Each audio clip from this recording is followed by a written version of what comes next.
From Vanderbilt University, and of course, Dr. Baldwin, let's pick up where we left off during that first segment.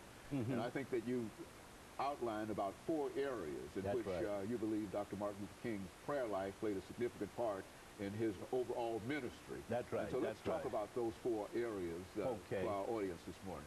First of all, to talk about prayer as the foundation of Dr. King's personal devotional life, Dr. King believed very much in private prayer. He had a life of private prayer. He would retreat to his pastor's study, and sometimes, of course, he would rent a hotel room, and he would retreat in what was called a personal prayer retreat. And he would have a self-imposed day of silence, where he would actually pray and meditate and engage in a rigorous discipline of think time. So I think we have to see prayer as the foundation of his personal devotional life. The second point is that we have to see prayer as a part of his sermonic preparation and preaching. That is, before he prepared his sermons for delivery on Sunday mornings, he prayed.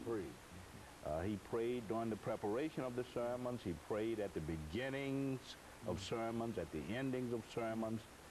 So prayer was very much a vital part of his sermon preparation and delivery. And also, point 3, I think, is important also. Dr. King utilized prayer in his service and caring function as a pastor. That is, he frequently prayed with people, people who were sick, people who were bereaved, people who were dealing with all kinds of personal problems and family issues. He made a habit as a pastor at Dexter Avenue Baptist Church in Montgomery and also at Ebenezer Baptist Church in Atlanta of praying with people. And he understood that to be one of the most important functions of a pastor. And the 4th point I've tried to make is that Dr. King employed prayer, or the discipline of prayer, I should say, as a form of creative energy. That is a way of inspiring, motivating, affirming, reaffirming, and indeed empowering people in the context of the struggle for equal rights, social justice, human dignity, and peace. You know, in your study, I think you said that you worked some 20-odd years. Yes. Try to bring this book to fruition. That's right. Why don't you give us some steps in terms of, I mean, how did, when did the idea first come to you, and how did it evolve within the context of you writing many, many other books as this book was evolving? Talk about it from that.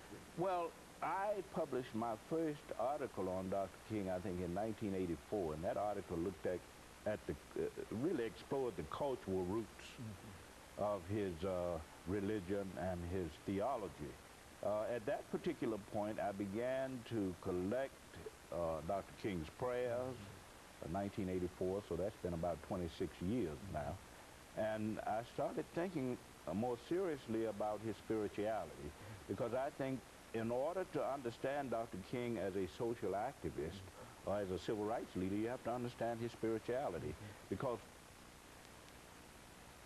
connection between spirituality and social transformation. That is, in order to be a social reformer, a person who brings about